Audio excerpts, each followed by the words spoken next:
we Gurkhas have been exploited, not only exploited, we're abused for the last many hundred years. And we are campaigning to get our equal rights for the last 30 years. We did every type of campaign, academic campaign, political campaign, cultural campaign, even legal campaign as well, but we could not get success. They are always lying, cheating. Having done that, when we had started our campaign, we were about 40,000 Gurkhas. But now in 30 years, it's been gone down to hardly 20,000, including the widows. So if we have to do campaigning, and in 10 years, there won't be many, half. There may be 8,000-9,000 people left out. And especially now in the UK and Nepal, the elderly veterans, they are very poor. In the UK, they have to depend on the benefit like a refugee get. Their son and daughters are in Saudi Arabia, Malaysian country. They are not educated because we were poor. During the service, our salary was very little. We couldn't stay with our family, and we could not educate our children. They are not trained. They are not technically fit to work. So they have to work very difficult, dangerous job in third world countries for little money. And their parents are over here to claim the benefits, and they are not eating much, saving the money, and sending back to look after their dependent family in Nepal, because we are very poor. They are very poor. So if they go back, they cannot claim anything. If they stay here, they miss their family when they are very old. During the service, we couldn't stay with our wife. Yeah, when we were young, we always had to be away from the family. After the retirement, we had to go abroad to work alone, like Iraq, Saudi Arabia. After I retired, I went to Iraq to make money. I was nearly blown up. But that was the only time to make money. Yeah. So we have been trapped over here. So leaving our family behind. Yeah. And we are here. The elderly people cannot speak English. When they were young, if they learn English, they would be punished. We were only allowed to speak our language because in the war, so that we could speak in Nepali, so the enemy would not know what we were talking about. Yeah. So now the elderly, old and frail, they are really suffering. They can't do proper shopping. They can't do proper cooking, especially when they are sick. If they need any medicine, they can't go to the GP. It's very difficult to get appointment with the GP or hospital, especially because of the pandemic on the past 18 months. Yeah. So they are really, really suffering over here. They want to go back to Nepal. If they get their dues, yeah, equal pension and a goodwill payment, British cannot pay everything. If they have to pay even 500,000 pounds is not enough for me. That much they have cheated. Yeah. But they cannot pay. But as long as they bring me out of the poverty, and if we can settle well in Nepal, and if we can bring back our children, not children, adult children, back to Nepal, then we would stay in our home country, birthplace. So that's why we have been trying to gain our rights. But is they are bullying, even they are bullying our Nepalese government. The government which helped to protect this country like this, to make like this, yeah. But still they are treating as a colony, so which is not, manageable. I mean, we cannot bear that like those things. So this is the last resort we have. In 2013, I did for 14 nights and 15 days. They lied and they broke the hunger strike. Again, I warned them in 2017. They prepared to come for dialogue. Again, they want to cheat again. So this time, unless they come forward for dialogue with the Nepalese government and the Gurkha together and finalize everything, then we will dress back or we will give up our hunger strike. Having said that, if the government fixes the date, maybe 1 month, 2 months, we will do within this month, and the committee, dialogue committee, will be very high level, authoritative, powerful committee, yeah, and from Nepal as well. Then we will postpone it. Have you had any signs that could be happening? Nothing from the British side, but in Nepal we've got a lot of supporters. All the politicians are together. We've got 4 former prime ministers. They are together and pressing the prime minister to talk straight to 10 Downing with Boris Johnson. You know, they have to listen because Nepal is the closest ally. Yeah, she's sending her. Those prime ministers sent us to protect this country. We are not mercenaries. We didn't join in our own. You know, when they needed, the whole villages were emptied of a young generation. Even there is a story. There was a son very attractive, and the British wanted to recruit, but he didn't like. Then.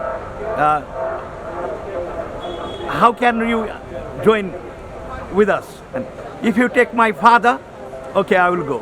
And the British took father and the son and recruited into the British army.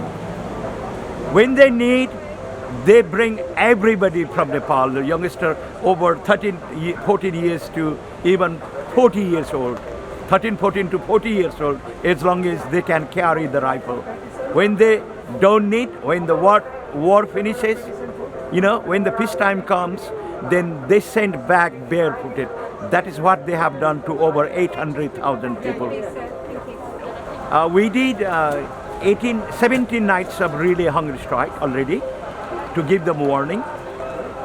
They are doing nothing, but Nepalese government is jacking up themselves. And as the British government is bullying, not listening Nepal government, we have started to go hunger strike to death. Yeah? If they do not talk to Nepalese government, we will not leave this place, whether we die or not. That is the promise. If we were ready, if we died for them, why not we to die for ourselves and for our national interest as well? You know, our country is not a colony of Great Britain. We are a friend, the closest ally who saved the Great Britain to be like this. You see, the British general public, how much they love and care us, how much they respect us.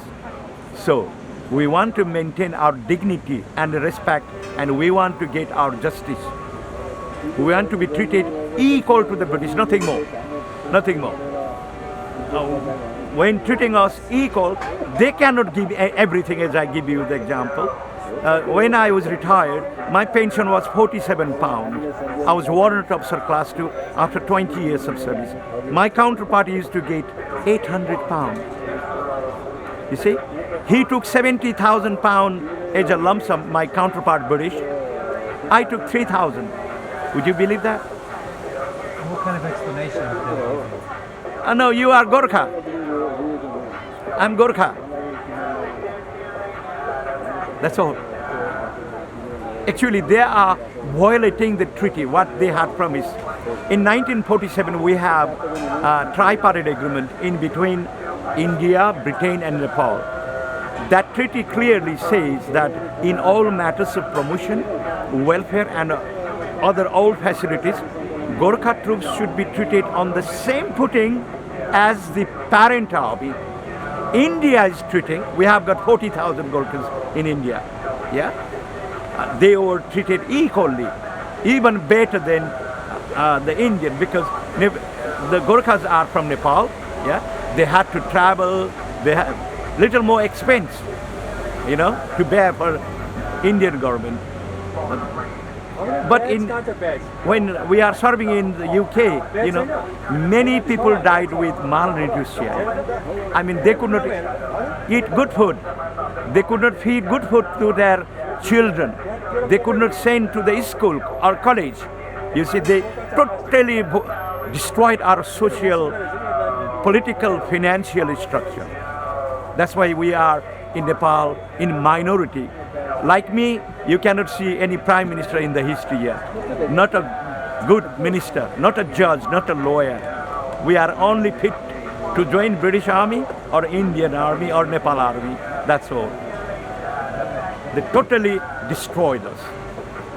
They don't want, because if Nepal is developed, if our children are well educated, yeah, they won't carry their rifle. When they need, if there is a big war, they want somebody to carry their rifle. So they want Nepal to be not developed, Nepalese country and Nepalese people not to be developed. They want Nepalese or Gorkha to be poor. So they can hire us at any time. That's what they're thinking of. I've got my wife over here. She's working as a bus cleaner. I'm a bus driver. I was a bus driver, and I earned the money. My wife earned the money, and I spent for the campaign. I have been campaigning for the last 22 years in my own expense. Yeah, because if I start collecting money for the campaign, I may be embezzled. I could embezzle.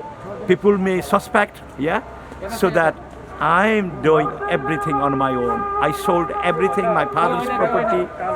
I worked as a bus driver for 10 years. My wife cleaned bus for 10 years. Everything is here. Spent for the campaign. I was in Iraq. That was the best time for me to earn the money. But all the money I spent over here for the campaign to make it clean. It's a satyagraha, means it's a truth request.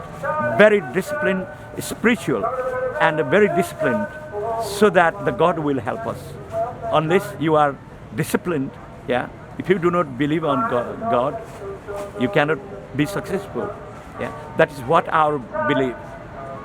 So we are doing everything of the best. So we are prepared to die for our rights and the dignity and the respect of our country. Would you like to say something in Nepalese?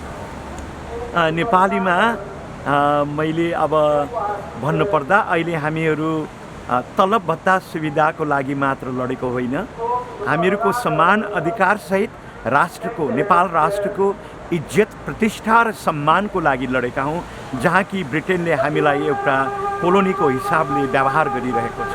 Thank you. Thank you very much. Thank you. One thing, my teeth. I'm not going to put my teeth on until we get equal rights. I lost when I was in Iraq. I was nearly blasted. Yeah, and since then, in 2004, then I'm not putting any teeth in front. Otherwise, how much I wish to be handsome. Yeah, that's what my promise is.